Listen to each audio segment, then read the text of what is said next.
एक बार की बात है, एक प्राचीन और मंत्रमुग्ध जंगल के मध्य में एक शानदार पेड़ खड़ा था जिसे एल्डर ट्री के नाम से जाना जाता था। यह पेड़ कोई साधारण पेड़ नहीं था। इसके पास जादुई शक्तियां थीं जो पूरे जंगल की नीति को आकार दे सकती थीं।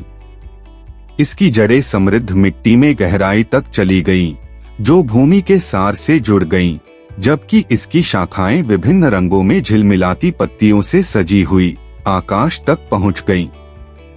एल्डर ट्री केवल सुंदरता का स्रोत नहीं था, यह जंगल और उन प्राणियों का संरक्षक था जो इसे अपना घर कहते थे। इन प्राणियों में केल नाम का एक बुद्धिमान और चालाक बाघ था, जो अपने चिकने नारंगी फर और गहरी एम्बर आंखों के लिए जाना जाता था। केल का जंगल के सभी जानवर सम्मान करते थे, क्योंकि वह निष्पक्षता और स्वाभाविक नेतृत्व क्षमता के लिए जाना जाता था। एक दिन जब केल जंगल की सीमाओं पर गश्त कर रहा था, उसकी नजर एक अनोखी लोमड़ी पर पड़ी।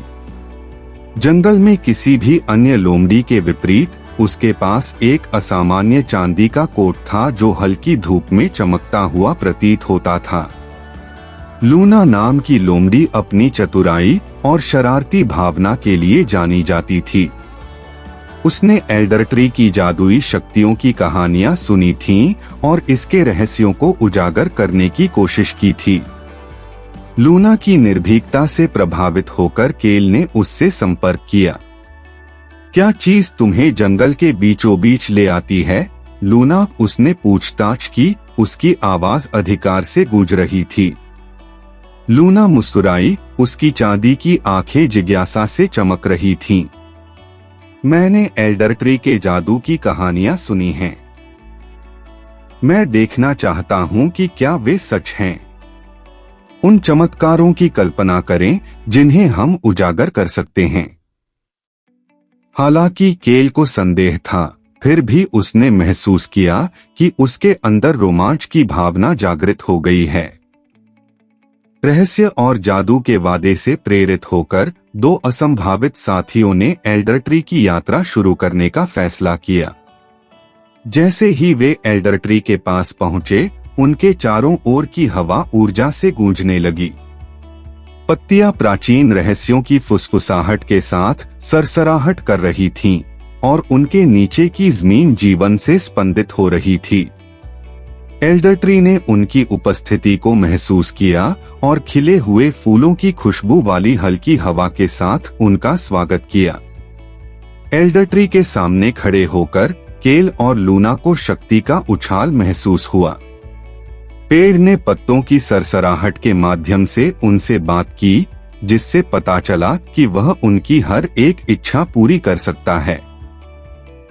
हालांकि इच्छाओं की एक कीमत चुकानी पड़ेगी, एक चुनौती जो उनके चरित्र और दृढ़ संकल्प का परीक्षण करेगी। केल ने अपनी नेक भावना से जंगल और उसके सभी निवासियों की सुरक्षा और समृद्धि की कामना की। लूना अपने चालाक स्वभाव के अनुरूप ऐसे ज्ञान की कामना करती थी जो उसे जंगल का सबसे चतुर प्राणी बना दे। एल्डर ट्री ने उनकी इच्छाओं को स्वीकार किया और उन्हें एक कार्य सौंपा। उन्हें जंगल के बीचों बीच यात्रा करनी थी, जहां एक क्रिस्टल गोला उनका इंतजार कर रहा था। इस गोले में जंगल के जादू का सार था और उन्हें चांद डूबने से पहले इसे एल्डर ट्री में वापस लाना था। यह यात्रा चुनौतियों से भरी थी। उन्हें खतरनाक इलाके, चालाक प्राणियों और भ्रमों का सामना करना पड़ा, जिन्होंने उनके संकल्प की परीक्षा ली। केल की ताकत और नेतृत्व ने उनका मार्गदर्शन किया, जबकि लूना की चतुराई ने भ्रम को उजागर किया और उनके विरोधियों को मात दी। अंत में जैसे ही चंद्रमा आकाश में नीचा दिखा, वे जंगल के बीचों बीच पहुंच गए। अलौकिक रोशनी से चमकता हुआ क्रिस्टल गोला उनका इंतजार कर रहा था। विजय की भावना के साथ वे एल्डर ट्री लौट आए। उन चुनौतियों से उनका बंधन मजबूत हुआ जिन पर उन्होंने विजय प्राप्त की थी। एल्डर ट्री ने उनकी बहादुरी और एकता से प्रसन्न होकर उनकी इच्छाएं पूरी की। केल की इच्छा ने सुनिश्चित किया कि जंगल जीवन से समृद्ध हो और लूना की इच्छा ने उसे एक ज्ञान प्रदान किया जिसने उसकी शरारती भावना को संतुलित कर दिया। उस दिन के बाद से केल और लूना मंत्रमुग्ध जंगल के संरक्षक बन गए। उनके असंभावित गठबंधन ने यह साबित कर दिया कि ताकत और चतुराई संयुक्त होने पर सद्भाव और समृद्धि ला सकती है। एल्डर ट्री ने अपने जादू से उन पर नजर रखना जारी रखा, यह सुनिश्चित करते हुए कि जंगल का हृदय आने वाली पीढ़ियों के लिए आश्चर्य और रहस्य का स्थान बना रहे। और इस प्रकार बाघ, लोमड़ी और जादुई पेड़ की कहानी पेड़ों के बीच फुसफुसाती हुई एक किंवदंती बन गई और युगों तक चली गई।